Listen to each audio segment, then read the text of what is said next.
हाँ चला बोलो। हाँ, क्या हाल है? अरे अरे चिंता मत करो, लॉकडाउन खुल जाएगा। चला, क्या सोच रहा है? हाँ। अच्छा। नहीं नहीं, अभी तो ऑफलाइन नहीं खुलेगा। ऑनलाइन वीडियो डाल देते हैं, ठीक है ना? ऑनलाइन वीडियो डाल देंगे, चिंता मत करो तुम लोग, ढेर परेशान नहीं होना है। ठीक है। हम्म। हाँ, तो अपना वेबसाइट, अपना जो यूट्यूब चैनल है, यूट्यूब चैनल का नाम लिखेगा मैथ गुरु DK सिंह। ठीक है। हाँ, बस आ जाएगा। ठीक है चला। हाँ, उसमें सारा वीडियो रहेगा, एक तरफ से देख लेना। ठीक है। चलिए चलिए, तो क्या देख रहे हैं आप लोग? आप लोग सोच रहे होंगे किससे बात कर रहे हैं। तो चला लोग का फोन इतना आता है कि सर ऑफलाइन तो बंद है, ऑनलाइन भी नई वीडियो डाल रहे हैं, कैसे होगा कैसे होगा। तो देखिए, कुछ नहीं, मैथ गुरु DK सिंह के नाम से यूट्यूब चैनल है। इसमें जाकर के आप लोगों को जो भी वीडियो देखना है, उसमें सारा वीडियो एक तरफ से अपलोड करने जा रहे हैं। ठीक है ना? तो लेट हुआ, इसके लिए आप लोगों को चिंता नहीं करना है, एक तरफ से वीडियो सारा डाल देंगे, एक तरफ से आप लोग देख लीजिएगा। ठीक है, तो चलिए शुरू करते हैं। तो सबसे पहले हम लोगों को 12th का मैथमेटिक्स जो शुरू करना है। सब घर में बैठे बैठे बोर हो रहे हैं, सब एक ही बात सोच रहे हैं कि कैसे होगा कैसे होगा कैसे होगा। एग्जाम आ गया नज़दीक, फिर बाद में क्या होगा, कैसे सिलेबस कंप्लीट होगा, इसके लिए सोचना पड़ेगा, है ना? चलिए, तो ठीक से पढ़ाई कर लीजिए, उसके लिए देखते हैं। ऑफलाइन भी होगा, ऑनलाइन भी होगा। पहले ऑनलाइन आज का देखते हैं क्या होता है। सबसे पहले आपका मैथमेटिक्स जो है 12th का, है ना? ये अपना कोचिंग का नाम क्या है? Concepts of mathematics. ठीक है, कॉन्सेप्ट्स ऑफ मैथमेटिक्स, है ना? और मैथ गुरु DK सिंह, इसी नाम से आपका यूट्यूब चैनल है ना? इसमें जाकर के हम लोगों को वीडियो देखना है, जो भी वीडियो अपलोड कर दिया जाएगा। चलिए, तो आपका जो मैथमेटिक्स के 12th का जो सिलेबस है, सबसे पहले उसको जान लीजिए। सिलेबस में क्या पूछा जाएगा, कितना पूछा जाएगा, कैसे कैसे पूछा जाएगा, है ना? उसको देख करके आगे हम लोग डील करेंगे। ठीक है, क्योंकि सिलेबस जानना बहुत जरूरी है। सिलेबस पता नहीं रहेगा तो कैसे जानेंगे कितने नंबर का पढ़ना है, क्या टॉपिक इंपॉर्टेंट है, क्या इंपॉर्टेंट नहीं है, किसको छोड़ना चाहते हैं, किसको जल्दी पढ़ना चाहते हैं, वो सब सारा चीज हो जाएगा। आइए देखते हैं।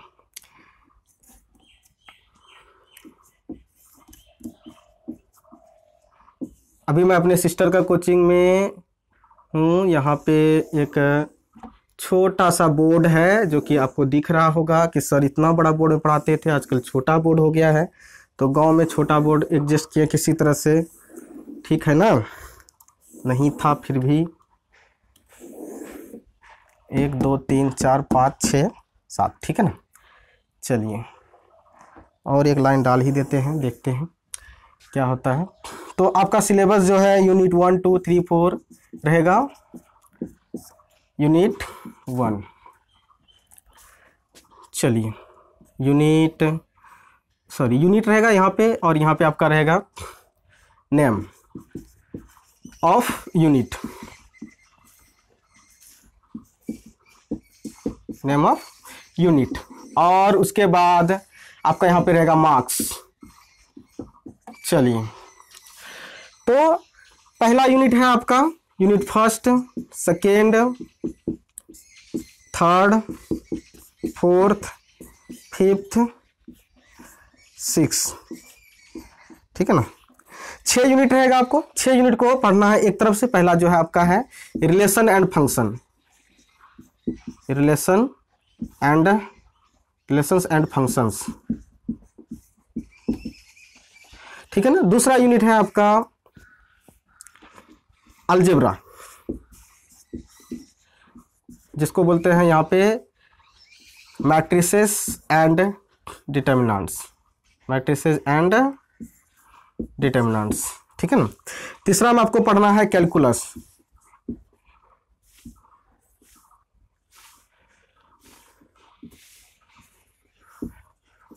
Calculus, CALCULUS calculus. चौथा में पढ़ना है आपको, कैलकुलस के बाद जो पढ़ना है वो है वेक्टर एंड 3D। और पांचवा में जो पढ़ना है वो है आपका परमुटेशन, क्या बोलते हैं इसको, लीनियर प्रोग्रामिंग प्रॉब्लम, ठीक है ना। और छठा में पढ़ना है आपको प्रोबेबिलिटी, PROBABILIT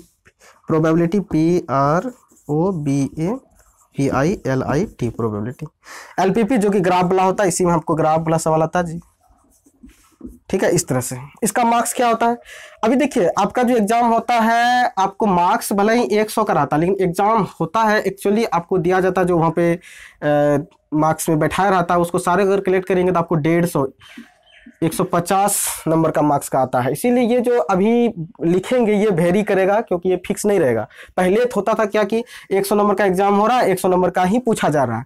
अभी क्या हो रहा है कि 100 नंबर का एग्जाम हो रहा है, लेकिन उसमें 150 नंबर का पूछा जा रहा है, उसमें अथवा में लगा करके, या फिर ऑप्शन रहता है कि आप इसके 8 क्वेश्चन दिया है 4 ही बनाना है, या 25 क्वेश्चन में 15 ही क्वेश्चन बनाना है। तो ऐसी स्थिति में आपको ऐसा होता है, ठीक है। चलिए, रिलेशन फंक्शन से 10 नंबर बोला जाता है, लेकिन 12, 13, 15 या 8 भी हो सकता है, ठीक है।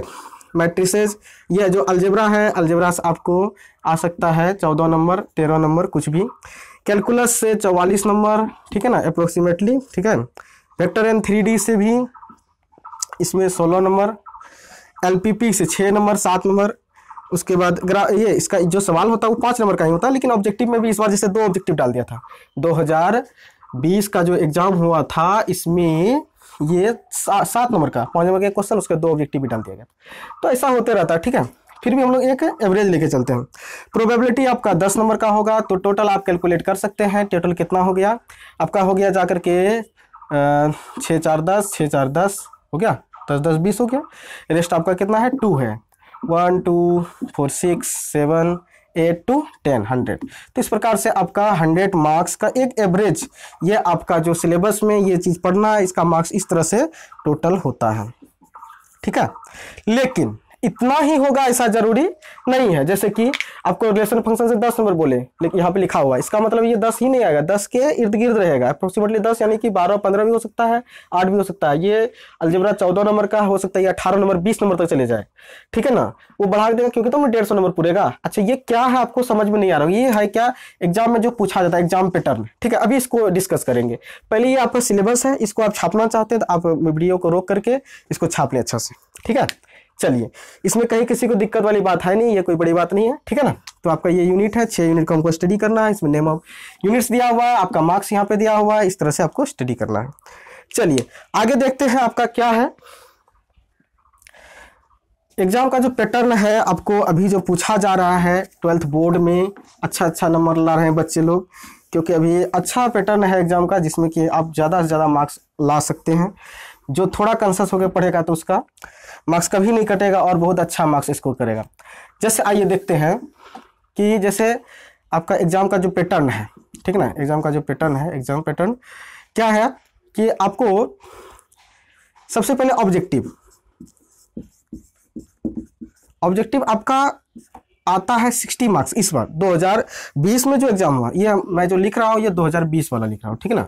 2020 में जो एग्जाम हुआ उसको लेकर के 2020 में 60 मार्क्स का क्वेश्चन पूछा जाता है ऑब्जेक्टिव का, लेकिन उसमें से आपको सॉल्व करना होता है कितना, 50 मार्क्स का सवाल। 10 नंबर जो है छोड़ देना, 10 सवाल आपको छोड़ देना है उसमें, यानी कि 60 में से एनी 50 क्वेश्चन, एनी 50 कोई भी 50 क्वेश्चन सॉल्व करना है। इसमें आपको पर 1 मार्क्स का रहेगा, 1 मार्क्स का रहेगा। तो इस प्रकार से आपको हो गया कितना, ये आपको 50 मार्क्स देगा, ठीक है ना। उसके बाद ऑब्जेक्टिव के बाद आता है आपका नॉन ऑब्जेक्टिव, जो वेरी शॉर्ट टाइप होता है, जिसमें कि आपको 2 मार्क्स का क्वेश्चन पूछा जाता है, ठीक है ना। ये वेरी शॉर्ट टाइप जो होता है, ये आपका क्वेश्चन होता है 25, इसमें से आपको बनाना होता है 15, 2 मार्क्स का रहता है, तो आपको मिलेगा क्या, 30 नंबर। यानी कि 25 क्वेश्चन पूछा जाएगा, उस 25 क्वेश्चन में से आपको 10 क्वेश्चन नहीं भी आता तो कोई दिक्कत नहीं है, इसमें से आप 15 क्वेश्चन को सॉल्व कीजिए, 10 क्वेश्चन को छोड़ दीजिए। अगर कोई टॉपिक आपका छूट गया है, घर चले आए थे, नहीं पढ़ पाए थे, किसी कारण से आपका चैप्टर छूट गया था, बीमार पड़ गए थे, कुछ भी हो गया था, ठीक है ना, अगर छूटा हुआ है तो उसका 10 क्वेश्चन अगर छूट भी गया तो आप बाकी 15 क्वेश्चन जो बचता है उसी को बनाना है। आप अब ये 15 भी नहीं जानते हैं तो ये दुर्भाग्य की बात है है ना। तो आपका 30 मार्क्स यहाँ से आ गया। उसके बाद आता है लॉन्ग, ठीक है ना। लॉन्ग टाइप जो होता है, लॉन्ग टाइप में आपको क्या करना होता है, इसका 8 क्वेश्चन पूछा जाएगा, उसमें से आपको बनाना है 4 क्वेश्चन, जो कि प्रत्येक क्वेश्चन 5 मार्क्स का होगा। तो इस प्रकार से आपका कितना हो गया, तो 20 नंबर। तो टोटल आप अगर कलेक्ट करें तो आपको हो जाता है 100 मार्क्स, है ना। लेकिन क्वेश्चन कितने मार्क्स का पूछा गया, अगर आप इसको देखेंगे तो आप देखिए 60 है, प्रत्येक 1 मार्क्स का होता है, तो इस प्रकार से 60 नंबर हो गया। 25 है, प्रत्येक 2 मार्क्स का हो गया, तो इसमें आपको कितना आ गया, 25 दूने 50, 50 नंबर यहाँ से आ गया। 8 क्वेश्चन लॉन्ग से है, 5 मार्क्स का हो गया, इसमें क्या हो गया, 8 पंचे 40। अब आप जोड़िए, ये दोनों मिला के 100 हुआ 50, तो 150, यानी कि 150 मार्क्स का क्वेश्चन पूछा गया। उसमें से आपको कितना बनाना पड़ा, उसमें से आपको मात्र 100 नंबर का डील करना पड़ा, ठीक है ना। तो ज़्यादा कुछ नहीं करना है, आपका ये सिलेबस है, सिलेबस को कंप्लीट कर दूंगा। अच्छा, ये जो आपका एग्जाम पैटर्न है, इसमें इसी तरह से एग्जाम में इस सवाल पूछा जाता है। बहुत ही आसान है, आपको मैथमेटिक्स का एग्जाम अगर देना है और ये इस तरह से पूछा जाता है, तो आप ज़्यादा से ज़्यादा क्या 100% मार्क्स भी स्कोर कर सकते हैं। आजकल बच्चे लोग अच्छे मार्क्स स्कोर कर रहे हैं, 93, 94, 97 तक स्कोर कर रहे हैं, बहुत अच्छा है। बहुत स्टूडेंट तो 99 अपने यहाँ से जो आया वो बता रहा हूँ, तो उसके अकॉर्डिंग चल रहा है, ठीक है ना। तो यहाँ पे आपको एग्जाम पैटर्न को अच्छा से देख लेना है, ठीक है। चलिए, तो अब पढ़ाई शुरू करते हैं, कैसे क्या करना है। तो आपको शुरू से पढ़ा जाएगा। आप जानते हैं मैथमेटिक्स का जो बेस है वो आपका अलजेब्रा है ना। कहा जाता है mathematics, algebra is the queen of mathematics, algebra is the queen of mathematics. यानी कि मैथमेटिक्स में अगर आपको पकड़ बनाना है, मैथमेटिक्स को जानना है, तो सबसे पहले आपको क्या करना पड़ेगा, अलजेब्रा को पढ़ना पड़ेगा। अलजेब्रा अगर पकड़ बना लीजिएगा तो उसके बाद क्या कहते हैं, mathematics is the queen of science. यानी कि मैथमेटिक्स जो है साइंस का क्वीन है, यानी कि साइंस को अगर जानना है तो उसमें आपको मैथमेटिक्स को जानना पड़ेगा। जैसे आप साइंस में फिजिक्स केमिस्ट्री पढ़ते हैं, उसमें देखते होंगे आप टीचर लोग अक्सर न्यूमेरिकल ही सॉल्व करते रहते हैं। कोई चीज़ को प्रूव करना है तो न्यूमेरिकल में घुस जाते हैं, क्योंकि कुछ भी करना होता है उठा करके मैथ में ही घुस जाते हैं। यानी कहीं ना कहीं साइंस को अगर अच्छे समझना है तो मैथमेटिक्स को जानना पड़ेगा, और मैथमेटिक्स को समझना है तो अलजेब्रा को जानना पड़ेगा। इसके लिए आपको क्या करना है, सबसे पहले हम लोग को शुरू करना अलजेब्रा।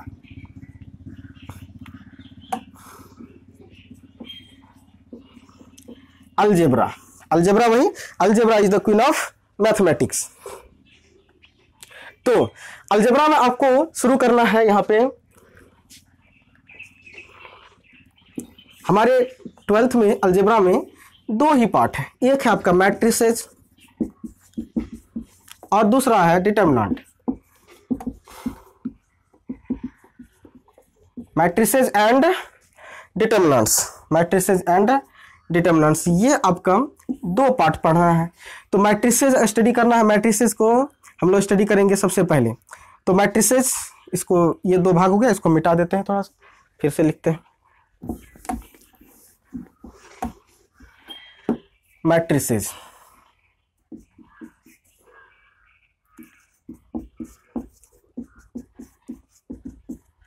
मैट्रिसेस, मैट्रिसेस कुछ भी जाति हिंदी मीडियम के होंगे तो अगर उसको हिंदी मीडियम में लिखा हुआ होना चाहिए। तो देखिए मैट्रिसेस को हिंदी में कहते हैं आव्यूह। क्या बोलते हैं इसको, आव्यूह। क्या है ये, सबसे पहले हम किसी चीज को एक नजर देखना चाहते हैं, एक नज़र क्या करना चाहते हैं, देखना चाहते हैं। देखने के बाद उसको जानेंगे, उसका नाम क्या है उसको जानेंगे, उसके बाद बाकी उसके बारे में डिटेल्स, फिर उसका ऑपरेशंस, फिर उससे रिलेटेड जो भी हम काम करेंगे। लेकिन सबसे पहले हमको क्या चाहिए, फोटो चाहिए। तो फोटो कैसा होता है मैट्रिक्स का, एक नज़र जो कि हम देख ले तो वो फोटो हमारा इस प्रकार से होता है लगभग, ठीक है ना। इसमें आपको इस तरह से अंदर में कुछ लिखा रहता है, तो ये होता है आपका फोटो, ये फोटो है, ठीक है ना। एक नज़र आप देख करके चाहते हैं हम समझ जाए कि मैट्रिक्स कैसा दिखता है, तो ये ऐसा दिखता है, ठीक है ना। इसमें आपको क्या है, ये जो आपको इस तरह से दिया हुआ है इस लाइन में, ये जो आपका पहला वाला लाइन दिख रहा है ना आपको, ये जो आपका पहला वाला लाइन है ऐसे करके, ये जो पहला वाला लाइन है, ठीक है ना, इस तरह से अच्छा नहीं लगता, ठीक है ना। इसको थोड़ा सा मिटा देते हैं, इस तरह से लिखते हैं। ये जो आपका पहला वाला लाइन है, ये पहला वाला लाइन आपको है, इसको बोलते हैं ROW, रो। ये पहला रो है, रो फर्स्ट, पंक्ति पहला पंक्ति, और उसी तरह से ये काउंटिंग बढ़ते जाएगा, ये आपका रो सेकेंड होगा, उसके बाद अगर और रहता तो रो थर्ड, रो फोर, रो फिफ्थ, इस तरह से चलते रहे। अब आपको ऐसे वर्टिकल देखा जाए, ये तो हॉरिजॉन्टल हुआ, हॉरिजॉन्टल को क्या बोला हमने, रो पंक्ति। अगर ये वर्टिकल इस तरह से रहेगा तो इसको हम लोग क्या बोलेंगे, ऐसे के जो वर्टिकल है ये चीज है ना। पहला रो में क्या क्या मिला, ए बी सी, दूसरा रो में क्या क्या है, एक्स वाई जेड। अब ये वर्टिकली जो है इसको बोलते हैं कॉलम, COLUMN, कॉलम, यानी कि ये आपका कॉलम है, कॉलम स्तंभ। ये आपका पहला कॉलम जिसमें कि फर्स्ट कॉलम होगा, इस तरह से बढ़ते जाएगा, सेकेंड कॉलम हो जाएगा, फिर आपका ये हो जाएगा third column, first second third, इस तरह से बढ़ते जाएगा, कॉलम 1, कॉलम 2, कॉलम 3। ये पहला कॉलम जो है इसमें आपको ए और एक्स मिला, दूसरा कॉलम में बी और वाई मिला, तीसरा कॉलम में सी और जेड मिला। इस प्रकार से ये आपका कॉलम हो गया और ये आपका क्या हो गया, रो हो गया, ठीक है ना। ये मैट्रिक्स का एक फोटो है, उसके साथ हमने ये समझा कि ये आपका रो पहला, दूसरा, और इस तरह से कॉलम इस तरह से चलते रहता है। रो की संख्या, कॉलम की संख्या वेरी करेगा, ये कभी ज़्यादा भी हो सकता है, कभी कम भी हो सकता है, ठीक है ना, कभी नहीं भी हो सकता है जिसमें आपको एलिमेंट नहीं होगा, तो वो रो खत्म हो जाएगा और वो मैट्रिक्स खत्म हो जाएगा। चलिए, तो अब यहाँ पे क्या करना है आपको, इसको मिटा देते हैं, आगे इसके बारे में जानते हैं। इसका डेफिनेशन सबसे पहले आप लोग जान लीजिए, क्या डेफिनेशन है, मैट्रिक्स किसको कहेंगे। चलिए, मैट्रिक्स, तो मैट्रिक्स हम लोग कहते हैं, ये matrix it is rectangular form of, it is rectangular form of numbers which are arranged in row wise and column wise। क्या लिखा हुआ, मैट्रिक्स क्या है, एक ये जो संख्या होते हैं, इसमें जो ABCD लिखा हुआ है इसको एलिमेंट हम लोग बोलते हैं, ये सब जो इसमें संख्या होते हैं, तो ये संख्याओं का एक ऐसा आयताकार रूप है, एरे है, ठीक है ना, जो कि आपको क्या कहते हैं, ये arranged in row wise and column wise, प्रत्येक एलिमेंट किसी न किसी रो अथवा कॉलम में सजा हुआ रहता है। तो एक बार फिर से, मैट्रिक्स संख्याओं का एक आयताकार रूप है जो कि अरेंज किया हुआ रहता है रो और कॉलम के रूप में, ठीक है ना। चलिए, तो जैसे कि ए आपको देखिए तो पहला रो और पहला कॉलम में है, बी पहला रो दूसरा कॉलम में है, सी पहला रो तीसरा कॉलम, उसी प्रकार से एक्स दूसरा रो पहला कॉलम में है, वाई दूसरा रो दूसरा कॉलम में है, जेड दूसरा रो और तीसरा कॉलम में है। इस प्रकार कि प्रत्येक एलिमेंट किसी न किसी रो अथवा कॉलम में सजा हुआ रहता है, ठीक है। चलिए, इसके बाद अगला देखते हैं। अगला हमारे पास, इसको मिटा देते हैं पहले। चलिए, मैट्रिक्स के बारे में और जानते हैं। ये तो फोटो था और डेफिनेशन था। मैट्रिक्स के बारे में बेसिक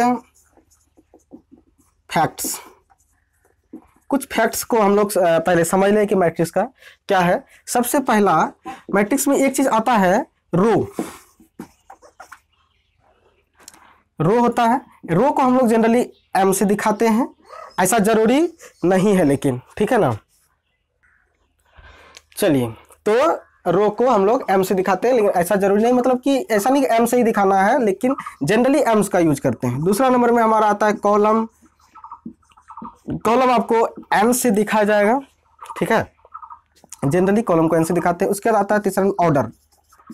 ऑर्डर आपको, ऑर्डर यानी कि एम बाई एन, ये एम आपका रो है, एन आपका कॉलम है।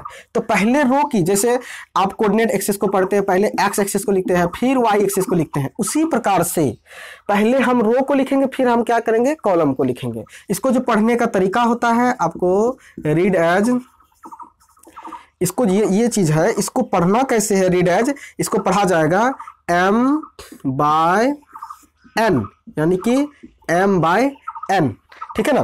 तो इसको क्रॉस को यहाँ पे गुना इंटू पिंटू कुछ नहीं पढ़ना है, बाय पढ़ना है, क्योंकि हमें यहाँ डायमेंशन बताने से मतलब है। जैसे कि किसी चीज़ का लंबाई चौड़ाई अगर रहता है दिया हुआ तो उसका डायमेंशन बताना होता है, तो हम लोग बाय का यूज करते हैं जनरली। जैसे कि बोर्ड का लंबाई होता है, रूम का लंबाई होता है, जब जैसे बोर्ड का लंबाई होता है 8/4 लिखा जाता है, 6/4 मतलब कि 8 लंबाई है, 6 चौड़ाई है, 6/4। तो यहाँ पे बाय का यूज किया जाएगा, है ना। रूम का लंबाई होता है ना 25/15, तो इसका मतलब 25 लंबाई है, 15 क्या है, चौड़ाई है, कुछ भी।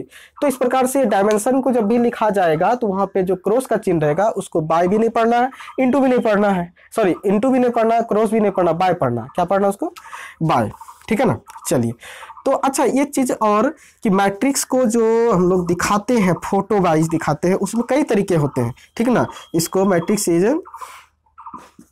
इज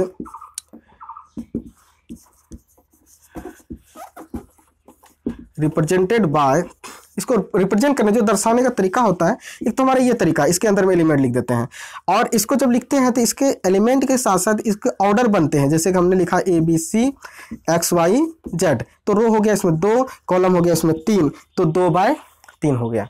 उसी प्रकार से फिर ऐसा नहीं लिखना चाहे तो हम छोटी ब्रैकेट का भी यूज कर सकते हैं। अगर ऐसा भी नहीं लिखना चाहे तो हमारे पास एक और तरीका है जो कि आपको इस तरह से लिखा जाएगा, ठीक है ना।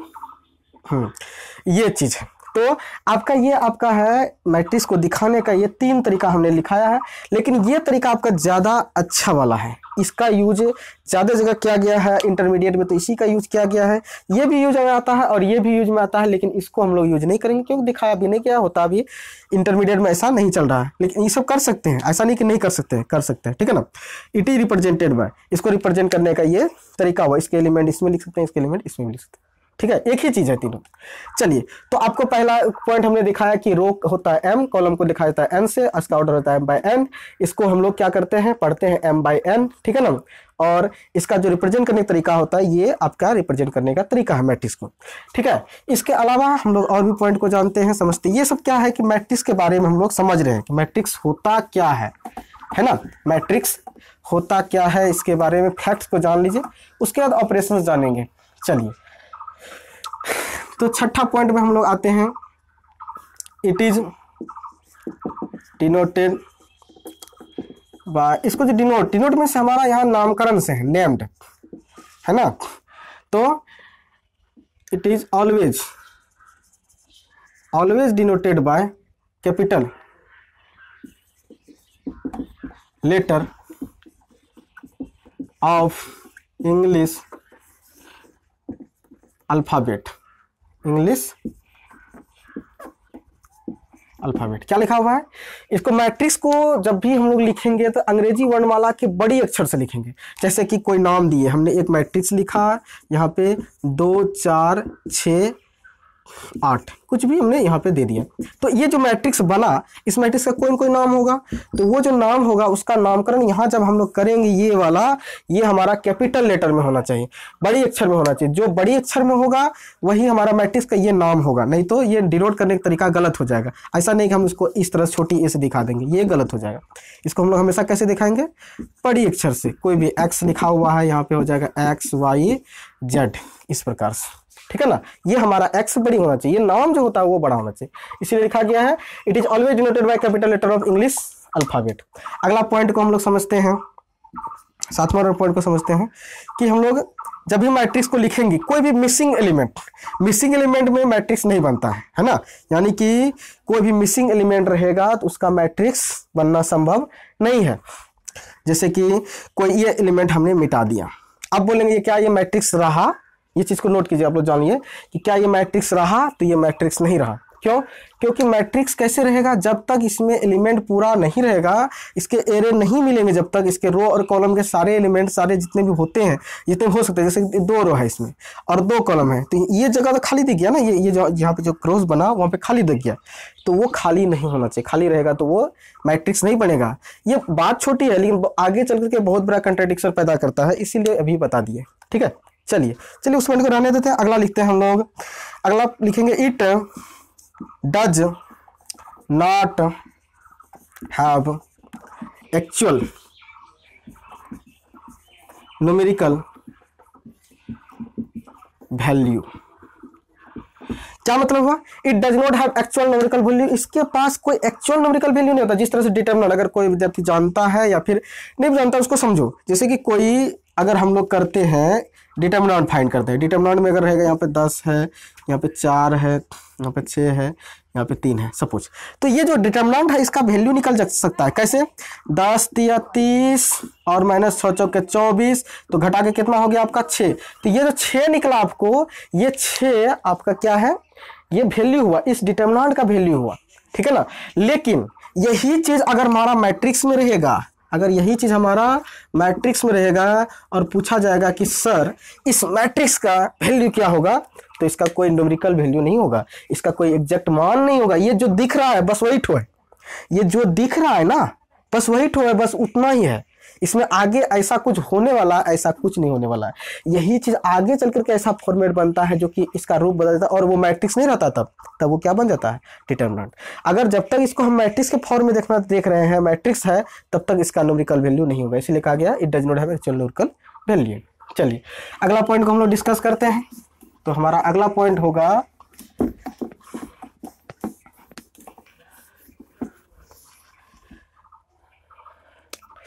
पोजीशन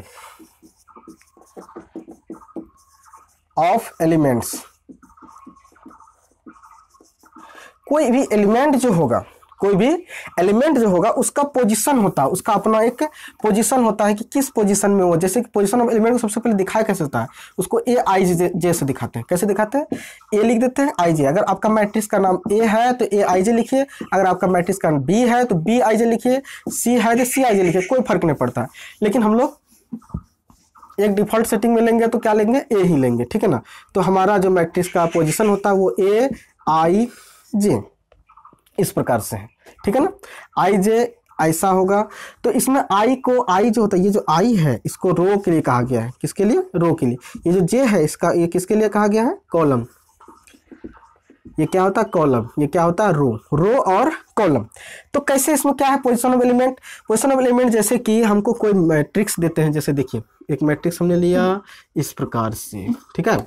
इस प्रकार से हमने लिया ए बी सी, ठीक है। और थोड़ा सा बड़ा अगर कर दें तो ज़्यादा आ सकता है और हम लोग को समझने में ज़्यादा अच्छा रहेगा। हर बार एक ही चीज़ लेते हैं, A B C D P Q R T X Y Z W, कुछ भी ले लिए। चलिए इस प्रकार से हमारा कोई भी मैट्रिक्स, ठीक है ना।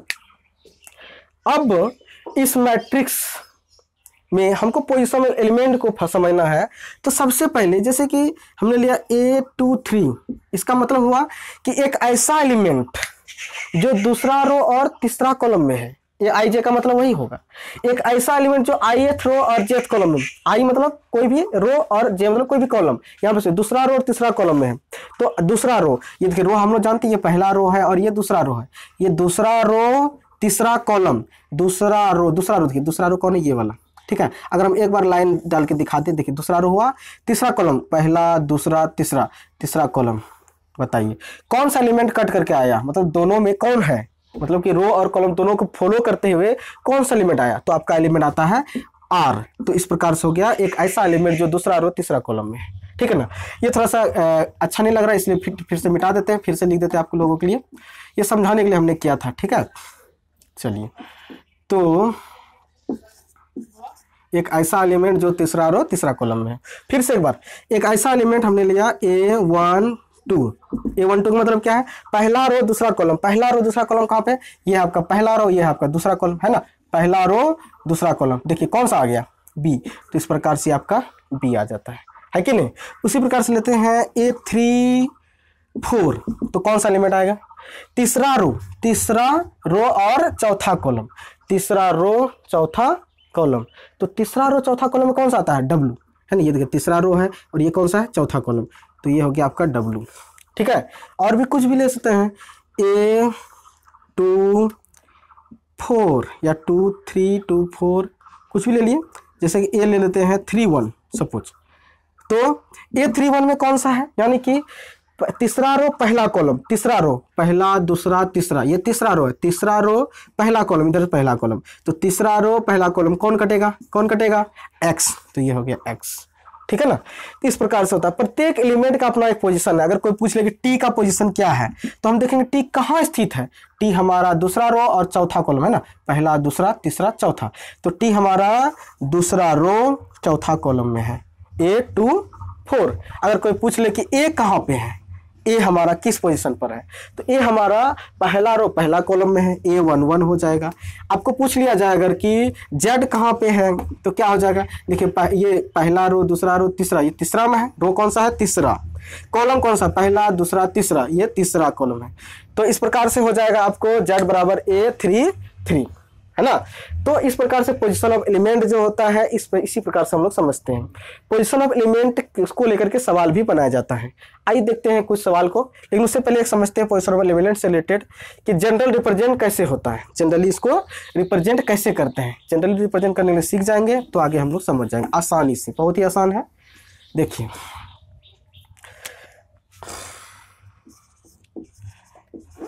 General representation of a matrix,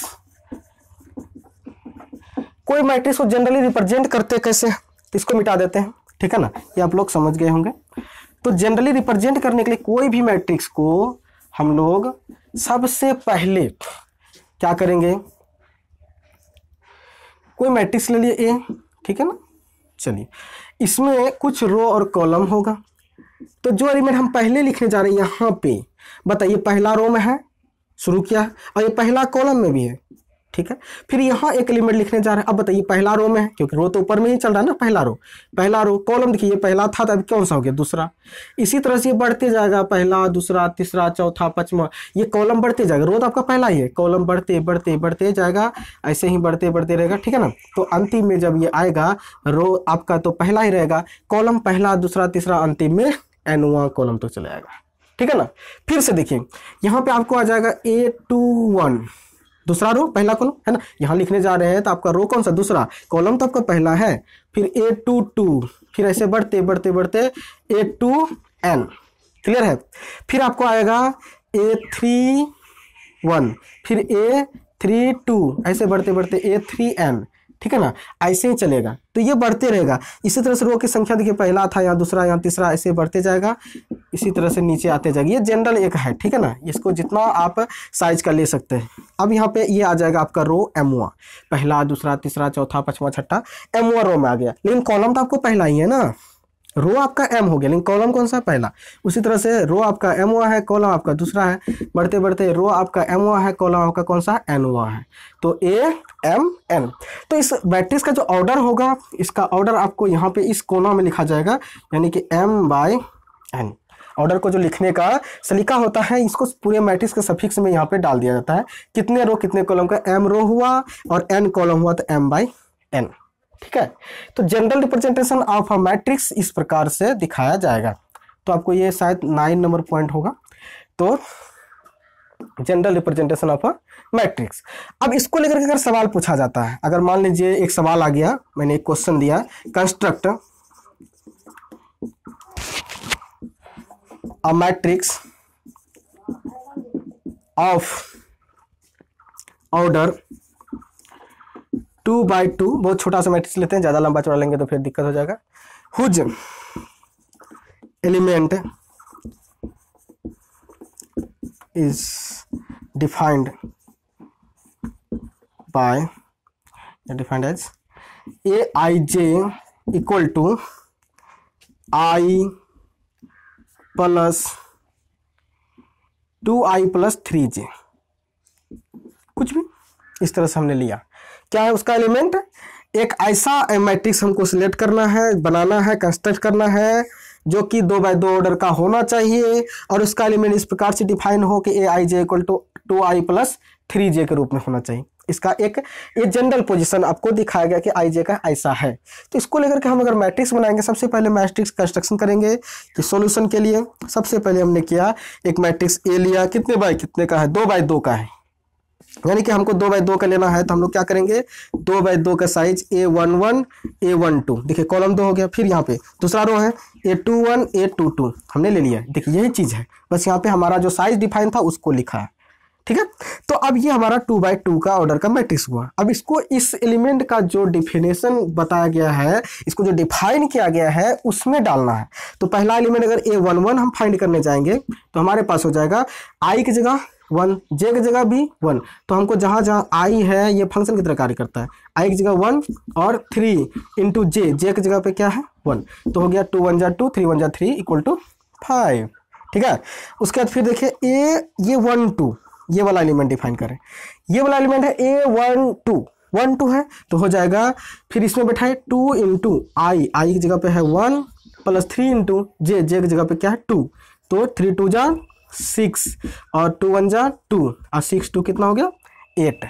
फिर से एक बार ये वाला एलिमेंट A21 क्या होगा, A21 मतलब 2 इंटू आई की जगह क्या है 2 प्लस 3 इंटू जे की जगह पे क्या 1, तो देखिए 2 2 जा 4 3 1 जा 3 4 3 इक्वल टू 7। फिर से एक बार, और क्या है आपका A22 क्या हो जाता है A22, तो हो जाएगा आपको उसमें बैठाइए फिर से 2 इंटू 2 प्लस 3 इंटू 2, तो हो गया 2 2 जा 4 3 2 जा 6, तो इस प्रकार से आपका आ गया 10। तो ये जितने भी एलिमेंट इसमें होगा 10 12 15 16 18 कुछ भी जितना भी एलिमेंट होगा, सारे एलिमेंट किसी प्रकार से हम ये जो आपको दिया रहेगा सवाल में, हर सवाल में अलग अलग कुछ भी हो सकता है। यहाँ पर हो सकता है आई प्लस जे का होल स्क्वायर होल क्यूब, आई प्लस जे बट्टे 2 का होल स्क्वायर, कुछ भी, मतलब वो अपने तरीके से कुछ भी लिख सकते हैं, एक फंक्शन है। ठीक है ना, तो A22 हमने निकाल लिया, सारा निकाल लिया। अब इसमें बैठा देते हैं फिर से सबको, देयरफॉर हमारा सॉल्यूशन हो जाएगा A इक्वल टू A11 इसका आया वैल्यू 5, A12 इसका वैल्यू है 8, A21 इसका वैल्यू है 7, A22 इसका वैल्यू है 10। तो कुल मिलाकर के आपके पास जो आया है वो आपका है एक मैट्रिक्स जिसके की एलिमेंट्स हैं 5 8 7 10। ठीक है, तो इस सवाल का ये सॉल्यूशन हो जाएगा। तो ये है आपका जनरल रिप्रेजेंटेशन ऑफ मैट्रिक्स को लेकर के एक सवाल और इसको समझाने की कोशिश। ठीक है, आप लोग समझ गए होंगे उम्मीद है। अगर आपको समझ में नहीं आता है तो वीडियो को बार बार पीछे करके देखिए, बार बार पीछे करके देखिएगा तो हो सकता है उसको दोबारा आपको समझ में आ जाए, दोबारा हम क्या बोलना चाहते हैं क्या कहना चाहते हैं वो समझ में आ जाएगा। क्योंकि एक ही वीडियो हम बार बार एक ही चीज़ को यूज नहीं कर सकते ना, एक ही शब्द को बोलते रहेंगे तो फिर बोरिंग हो जाएगा।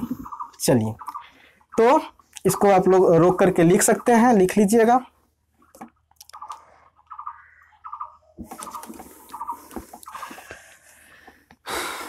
तो अगला आपका पॉइंट है, देखिए जनरल रिप्रेजेंटेशन भी सीख गए हम लोग, और इसको लेकर के हम लोग सीख गए कि इसमें सवाल कैसे आता है। अच्छा, इसको लेकर के अगर आपको दिया जाता है, जैसे कि ये 10 नंबर पॉइंट्स होगा शायद, ठीक है, तो इसमें अगर आपको मैट्रिक्स का जो रो होता है डायगोनल है ना, डायगोनल ऑफ अ मैट्रिक्स, तो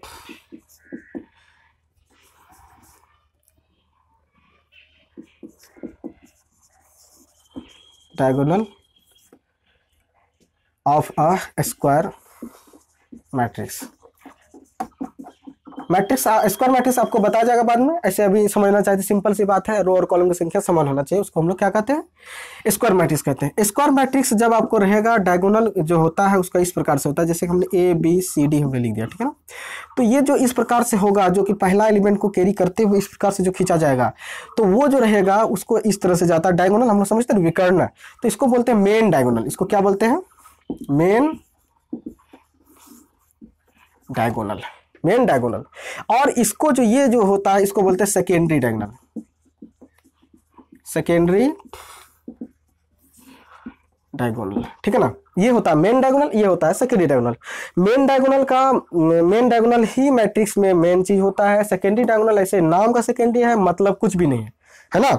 इसका सेकेंडरी डायगोनल का कोई मतलब नहीं, कोई कारोबार नहीं है, कुछ करने वाला है नहीं, एक नाम के लिए जाना जाता है बस, और कुछ नहीं। जैसे होता है ना, डॉक्टर की वाइफ अगर कुछ नहीं भी जाने ना, अगर दवाई का कोई भी नॉलेज नहीं हो, ट्रीटमेंट का कोई भी नॉलेज हो, फिर भी उसको डॉक्टर नहीं बोल सकते, जस्ट वही है। इसको हम लोग मेन डायगोनल बोलते हैं, जिसको अपने मन से बोल दे सेकेंडरी डायगोनल। अगर कभी आपको चर्चा भी हो कि डायगोनल, अगर कभी भी आपको चर्चा भी हो कि डायगोनल, सिंपल डायगोनल बोल दिया, क्या बोला डायगोनल, क्या होगा, किसके बारे में चर्चा किया गया, सेकेंडरी के बारे में किया नहीं गया होगा, क्योंकि इसका कोई कारोबार है नहीं। तो ये कौन सा होगा आपका मेन डायगोनल। जब भी आपको डायगोनल का चर्चा किया जाता है तो मेन डायगोनल, है ना। अब देखिए पोजीशन, अगला पॉइंट हम लोग डिस्कस करते हैं, position of diagonal element. Diagonal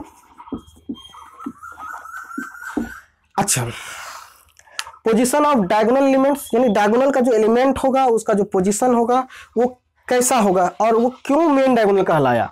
तो अगर आप थोड़ा सा एक छोटा सा मैट्रिक्स हम बनाने की कोशिश कर रहे हैं, ठीक है, पोजीशन वाइज, तो आपको समझ में A11 पहला एलिमेंट यहाँ पे है, A12 बार बार समझाने की जरूरत नहीं, A13, A22, A21, A22, A23, फिर से A31,